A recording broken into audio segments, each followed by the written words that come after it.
Hello mga kabiga. For today's video, meron tayong client nga magpapariban mga kabiga. At yan, hinanda ko ng mga dadalhin ko. At ito ang gagamitin ko mga kabiga. At ngayon mga kabiga, pupuntahan ko na siya kasi malapit ang kanilang bahay sa amin. At ngayon mga kabiga, nandito na tayo sa kanilang bahay mga kabiga. At ito nga pala yung buhok niya mga kabiga. Hindi ko pa yan in-apply ng unang medisina ng riban mga kabiga.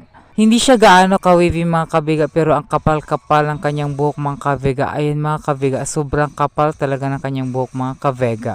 At ngayon mga kabiga, maglalagay na ako ng unang medisina ng Riban sa kanyang buhok mga kabiga.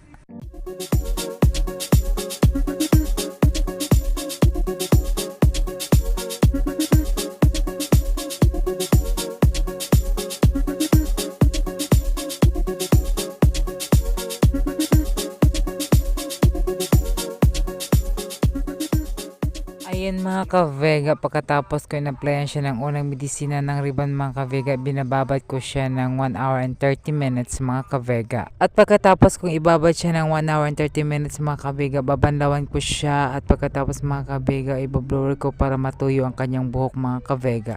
At ayan mga ka-Vega, nagsimula na ako sa pagpapatuyo ng kanyang buhok mga ka-Vega. Ayan mga ka-Vega.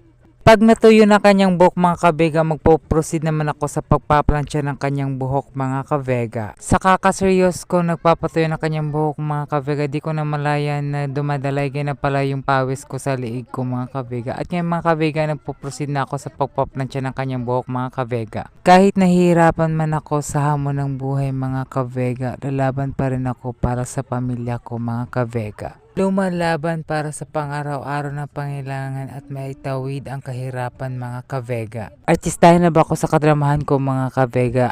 Char lang.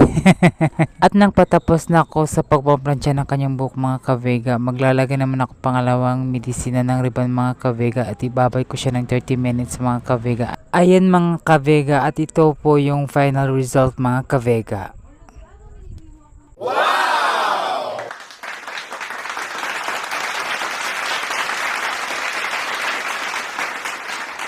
Maraming salamat sa pagsubaybay nyo lagi sa vlog ko mga kabega. Hanggang dito na lang. Bye bye!